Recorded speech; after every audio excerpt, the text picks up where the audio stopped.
అవసరమైతే అందరి కోసం ఒకడు. కాక మొన్న పరిచయమైన అమ్మాయి మీద ఎవడో చెయ్యేస్తే వాడిని లాగి కొట్టావు. అలాంటిది ఎవడో మీ బతుకుల మీద చెయ్యేస్తే ఏడుస్తున్నావు ఎట్లా? ఇంతమంది ఉన్నారు, వెళ్ళి వాడిని అడగండి. చలో. ఆడు చంపేస్తాడు. మీరు ఇంకా బ్రతికే ఉన్నారని అనుకుంటున్నారా? వాడు చంపేస్తాడనే భయంతో మీరు రోజు చచ్చిపోతున్నారు కదా. రే చరణ్, నీకు తెలీదు, వదిలేరా. ఇవి మన కాలేజ్ గొడవలు అంత సింపుల్ కాదు. ధర్మారావు వాడు. ధర్మ అయితే ఏంటి? వాడు మనిషిగా కొడితే దెబ్బ తగిలితే రక్తం రాదా?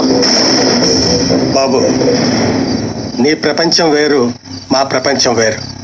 అన్నెదిరించే అంత లేదయ్యా మాకు. మా బతుకులు ఇంతే, ఇలాగే బతికేస్తాం. ఎందుకు నాన్న ఇలా బతకాలి? నేను సంతకం పెట్టాను. వీడు చెప్పింది నిజమే. జరిగింది చాలురా. ధర్మారావు వాడిల్లెక్కడా?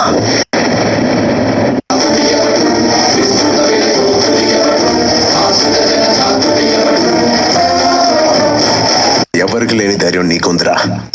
వచ్చాను అతను. ఇంకొన్నాళ్ళు వీళ్ళతో ఉంటే నీలో ఉన్న కాస్త ధైర్యం కూడా చచ్చిపోద్ది. తర్వాత అలవాటైపోద్ది.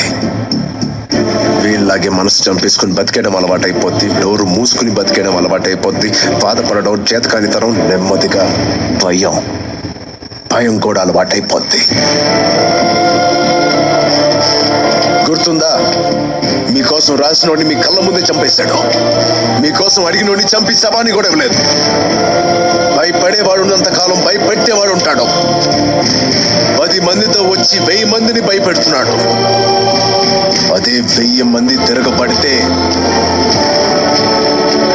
బెదిరించడానికి కొట్టే దెబ్బ కన్నా ఎదిరించడానికి కొట్టే దెబ్బకి నొప్పి ఎక్కువ. యుద్ధం గెలవాలంటే యుద్ధం చేయాల్సిందే. నమ్మ జీవితం బతికితే ఆశలు పోతే ప్రాణాలు.